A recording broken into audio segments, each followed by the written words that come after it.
Tignan niyo mga ka-90s, napakaraming itlog dito sa likod namin. Simula pa nung bata ako, kapag nakakita ako ng itlog, gustong gusto kong kunin at ulamin. At syempre kukunin natin para meron tayong ulamin.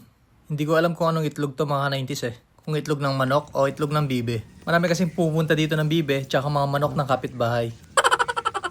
Kasama ko nga pala si Baby Kael dito. Sasamahan niya ako manguha ng mga itlog. Lagyan mo dito. Yan, very good naman pala siya. O, ismail ka muna dito. Dito, ismail ka dito. Sabi ko, manguha ka lang ng itlog eh. Bakit nanghuli siya ng manok? Pumalakpak pa nga. Itutuloy na nga pala namin yung pangunguha ng itlog. Ayan, binilisan ko na nga pala yung video para hindi na kayo mainip.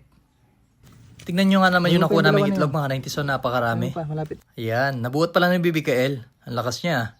Wow! At dahil marami tayo nakuha ng itlog mga 90s, ang gagawin natin ngayon ay magluluto tayo ng tinolang itlog. Oo, tama yung narinig nyo. Magtitinola tayo ng itlog. Wow! Siyempre, mas masarap kapag may tanlad. Sa Kumpangan, salay yung tawag namin dito. At dahil tapos na akong manguha, malunggay naman ang kukunin ko. Ayan, napakarami.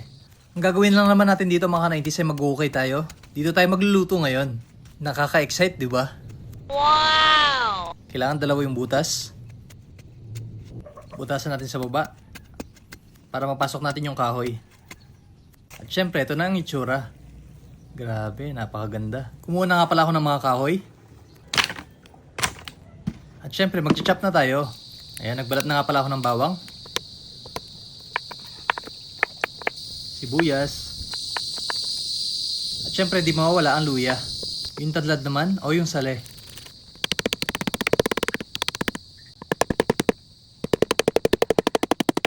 At syempre, malunggay naman.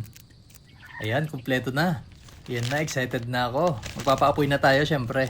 Nilagyan ko nga pala ng mga papel at mga kahoy. Ayan. Wow! At syempre, susunugin na natin. Sa wakas, nasunog na yung papel. Pero yung mga kahoy, hindi pa rin nasusunog o nagbabaga. Ginawa ko naman yung lahat mga 90s eh. Dinamihan ko nga pala yung kahoy.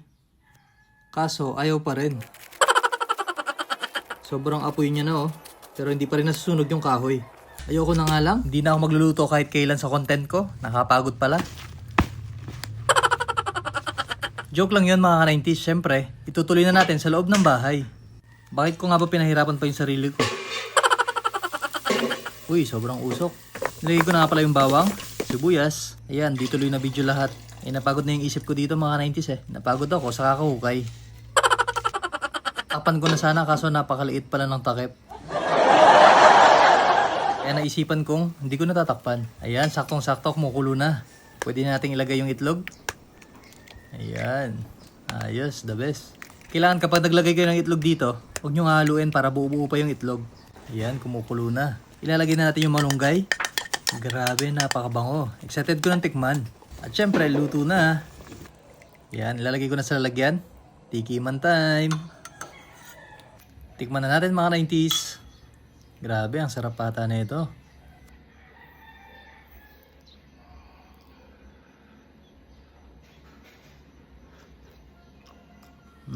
Sarap. At syempre, papatikim natin kay Baby Kael. Tignan mo. Goods?